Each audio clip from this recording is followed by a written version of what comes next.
We provide you the platform to turn your dreams into reality. Give wings to your aspirations with KR Mangalam University.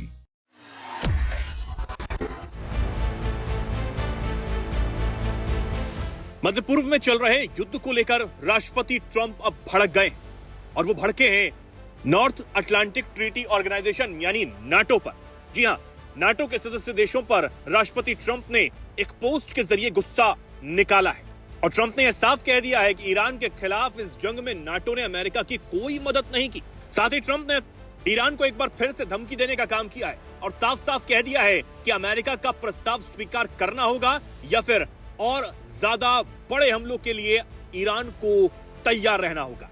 Trump ने अपने truth social platform पर post करते हुए लिखा, NATO देशों ने Iran जैसे पागल देश की मदद के लिए बिल्कुल कुछ नहीं किया है, जो अब सैन्य रूप से पूरी तरह तबाह हो चुका है।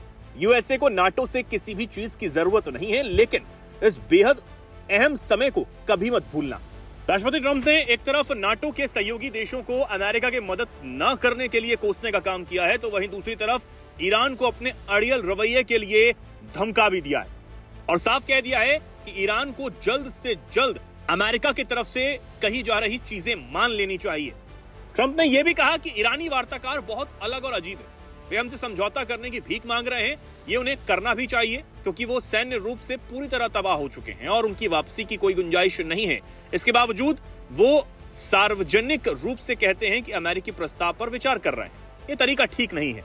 बेहतर होगा कि वो जल्द ही गंभीर हो जाए, इससे पहले कि बहुत देर हो जाए, क्योंकि एक बार ऐसा हो गया तो फिर वापसी का कोई रास्ता नहीं होगा और इसका अंजाम अच्छा नहीं होगा। ऐसे में ईरान के लिए अमेरिका का प्रस्ताव मानना अच्छा होगा। अब ट्रंप ये पहले भी कह चुके हैं कि ईरान समझौता करने के लिए बेहद ज्यादा बेताब है, लेकिन वो इसके बाद के परिणामों के डर की वजह से इसे सार्वजनिक रूप से कहने से डरता है। हालांकि ट्रंप की तरफ से ये दावे जरूर किए जा रहे हैं, लेकिन जिस तरह का पलटवार ईरान कर रहा है वो तो कुछ और ही कहता हुआ नजर आ रहा है। हालांकि सब में सबसे बड़ा सवाल यही है कि आखिर इस जंग का अंत कब होगा, क्योंकि इस युद्ध से न सिर्फ ईरान बल्कि पूरी दुनिया को एक बड़ा झटका लगा है।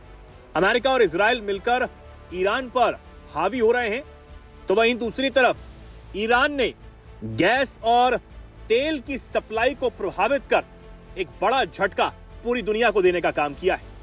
इसी के साथ अमेरिका के खिलाफ पलटवार करते हुए उसने तमाम मुस्लिम देशों को भी अपने खिलाफ कर लिया है। लेकिन अब जिस तरह की बातें राष्ट्रपति ट्रंप करते हुए नजर आ रहे हैं, उससे ये लगता है कि ईरान को वो अब पूरी तरीके से खुद अपने प्लान के तहत चलाना चाहते हैं। लेकिन क्या ये हाल फिलहाल में मुमकिन हो पाएगा? और अगर ईरान अभी भी नहीं मानता है तो फिर इसके आगे क्या?